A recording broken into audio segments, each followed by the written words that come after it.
get a floor mic to you, so questions, raise your hand. Stetson, being from the Hunter and kind of Black Shear, all this, what does it mean for you as growing up as a Georgia fan in this game? Yeah, for me, I mean, it was a little bit closer to home down there. It's I don't know exactly how far we were Gainesville. I only went once, but it seemed like there were more Florida fans, so it was more,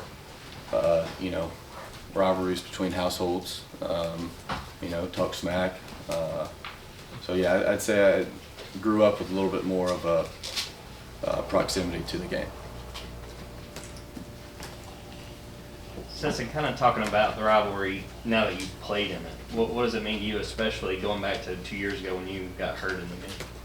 Yeah, well,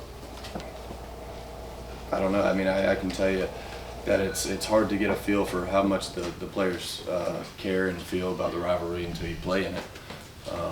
And, you can throw records or whatever you want to out the window, more so than probably any other game on our schedule when we go down there and play Florida. I think, Coach Napier is building a good program. I loved him whenever he was at Louisiana. And, they're always going to be a force to be reckoned with down there. You obviously study a lot of offense these days, and obviously tight ends are a big part of your offense.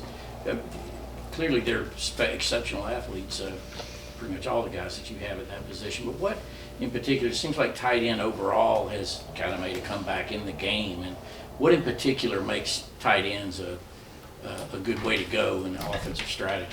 Well, first of all, it hides, it mellows out a defense because it tells them that you could run the ball, and so they're going to blitz a little bit less. They probably got a little bit more of a bland game plan and 12 personnel if you have two tight ends. And then if they go in their nickel package, and you can run the ball on them, you got the weight advantage.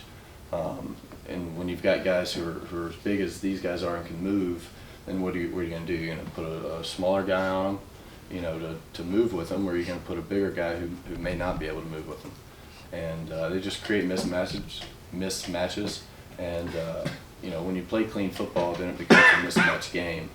And I think we've got some of the best in the country. Last year in this game, Nolan has the 2 turnovers in the game, and then afterwards he had a very forceful defensive view as the quarterback of this team. One, did you ever hear what Nolan had to say about it and what that might have meant to you? And two, what does Nolan mean to this team, especially in a rivalry game this big? Yeah, I think it's, Nolan doesn't hesitate too much. He says what he thinks, and he's consistent with what he thinks. And so, there's never been a question for me where he stood, and it is because we struggled a little bit, and defense had our back that game, and then for him to come out and just say, hey, all this talk, y'all can whatever, it puts that to bed, and it makes me love the guy, and just like, all right, well that's my team. He's there. He's for me. He's ride or die. That's my guy, and he is our vocal leader. He says stuff, people listen. He talks smack in practice, runs around. We try to get back to him whenever we're playing against each other, but it's fun, that banter. And I think he adds a little levity, or I don't know, maybe that's the right word, to the whole team, and makes us laugh and have a good time. On A.D. Mitchell, I guess we'll find out if he can go this week, but not that the offense is cratered without him or anything, but what does he bring? What element does he bring as a guy that you can throw deep to, you can throw back shoulder to? How does he make the offense different? Well, he's one of the best receivers in the country, if not the best. I've got an immense amount of trust in him, what he does, what he brings to the table from a ball skill standpoint, twitch standpoint, strength, physicality, blocking, route running. We've missed him, and I'm hoping to get him back and see what we can do. Since it seems like y'all have brought up like the little things and stuff like that when it comes to some of the offensive issues over the bye week, how did y'all kind of address those little things and the details and the finer points of the execution that maybe kept y'all from putting as many points on the board? Yeah, just practice. Just getting after it, going and being critical of ourselves and listening to corrections. You know, it's always been said that a player-led team versus a coach-led team is better. And I think that's because you keep guys accountable. It's easier to talk to them. It's easier to get things, to do things the right way. And I think that's what we've got. You know, it's not just the coaches telling us that we need to fix things. It's us going in the film room after practice, before practice, looking at the script, knowing what we have to do, and then when we don't do it, then we can go fix it. And I think that's a sign of maturity. And I think we did a good job of it over the bye week. Stetson, last year Kirby had a halftime speech that a lot of people got to hear. The audio got leaked, and we got to hear how fired up. And I guess if anybody's heard Kirby fired up, it's you. We've seen it on the sideline. What type of motivator is he? And tell me about the dynamics of that relationship. Kirby was talking about it a little bit last week, but from your perspective, what is Coach Smart able to do for you with his motivational skills? Relationship, what relationship? I'm sorry, me and him? Or, yeah. Okay, sorry. Yeah, no, I love it. I love a little fire. You know, he doesn't like that. He'll get after you, but you know it comes from a standpoint of wanting the best for the team. You know, so when you put in that, I heard somebody call it emotional. What do they call it? Like an emotional bank. Like you make deposits and then you can pull it out whenever you get after us a little bit. But as far as motivation, I love him. I think he's one of the best I've ever heard. You know, he gets us fired up in his own little special way, and it makes you ready to play football. Stetson, I think you had one interception this season. How top of mind is protecting the ball when you're executing the offense in your third year as a starter? Yeah, I mean you know, you trust your guys to make plays, but then when they're not there, then you throw it away or you check it down. It's a mixture of being smarter and also just smarter with the ball, being more careful with the ball, but also just knowing your receivers, knowing what throws you can make as well. You know, because if you need a play and you feel like you can make the play, then do it, but not if if you're going to put the offense, the team, in a dangerous position. Stetson, football has a way of doing this, I guess, but you mentioned Coach Napier earlier and your relationship with him.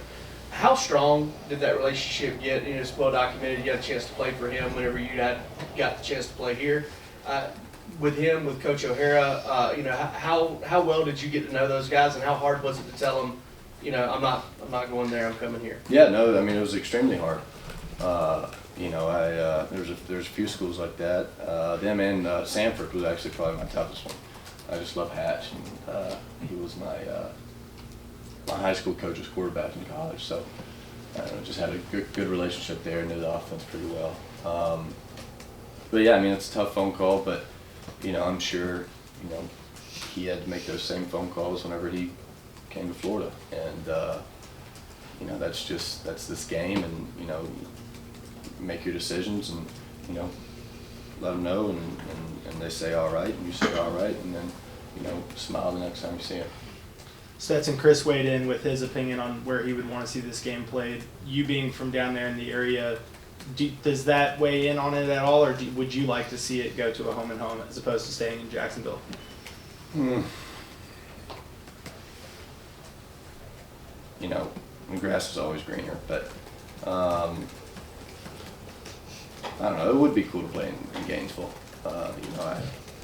It's hard to say. I don't really know exactly what that would mean for Jacksonville, Athens, Gainesville, the city, and all that stuff. But it would be cool to play down there. But as far as permanently, I don't know. Stetson, have you thought about this being your last Florida, Georgia, or Georgia, Florida, however you want to label it? Or, Georgia, Florida. I know. It's an emotional subject around here, however people label it. Anyways, have you thought about it? Any emotions before the game? I know you'll hold it in during the game, but have you? No.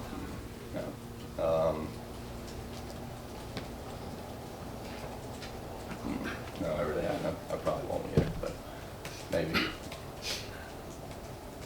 Sorry, I know. That's cool. That's a couple of years ago. Can you tell us what happened when you kind of got your shoulder banged up, and how are you this season? We've seen you kind of, you're moving your shoulder around a little bit. We know Kirby said you had a small issue. What is your health now, and what happened a couple of years ago? Yeah, a couple years ago I got smoked. We slid the protection left and they came from the right. And I mean, dude, that was the play that me and Marcus got hurt. I mean, we were rolling. That was a tough injury, or tough touchdown play. What that was. But as far as this year, I got a little banged up against Missouri. You know, got hit a little bit. But Auburn, a little shaky. And then going into Vandy, felt like I was healing up and feel better now. You know, bye week helped out. But yeah, I'm gonna try not to do that again this year, because that was probably, yeah, I thought I snapped my collarbone in half. It hurt so bad. I didn't. But. Okay, last question, go ahead. Stetson, this is year 5 for you. You know, Kirby's been here 7 years, and you know, going back to your quarter like a few seconds ago about, you know, you lit a little fire. But how have you seen, you know, Kirby grow as a coach since he started here? You know, sometimes he on the sideline he'll cuss you out, drag you, but then he'll, you know, coach you up on sidelines too. How have you seen him grow as a person and as a coach here? Well, I think it's I don't want to say I've seen him grow, you know, a head coach, but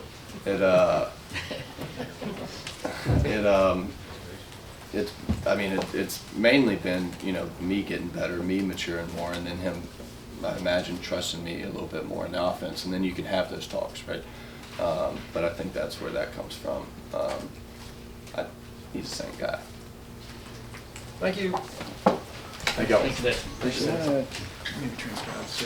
Sure. Yep.